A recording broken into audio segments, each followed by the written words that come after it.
সাহায্য নিতে হবে, কারণ ক্লাস ছাড়া তো এটা অসম্ভব। যেই রিংটা যে শক্ত বাইরে, রিংটা পরানো শেষ। জাস্ট এখন শুধু ক্লাস দিয়া একটু চাপ দিলেই হবে। অনেক বেশি চাপ দিতে ওই পারতেছে না, পরে বললাম যে দে আমারতে দে, আমি করি। তারপর আমি একাই লাগাইলাম। দেখেন গাইস, ওরে কিন্তু প্রচুর রাফ ভাবে ধরছে, আমি কিছু মনে করবেন না কেউ, কারণ ওরা রিংটা পরাইতে দিতে চায় না। তো গাইস পরানো শেষ অনেক কষ্টের পর। তো এখন রশিটাও পরাই দিই। এই যে রশিটা নিয়ে জাস্ট এই রিং এর একটা উপরে একটা আরেকটা রিং থাকে, ওইটাতে জাস্ট ভাই, এটা আরো বেশি কঠিন ভাই, এটা অনেক শক্ত ছিল। তো কিছু কারণে লাগাই ফেলছি।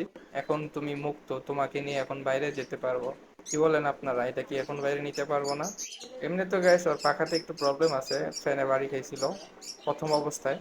তো গ্যাস দেখুন, লুকটা দেখুন গ্যাস, এখন মনে হইতেছে না ওই আমার সুপার ট্যাম্প। তো ওরে যখন খাঁচায় রাখছি দেখেন, ওই আর এইটারে ছাড়া আর কিচ্ছু বুঝতেছে না।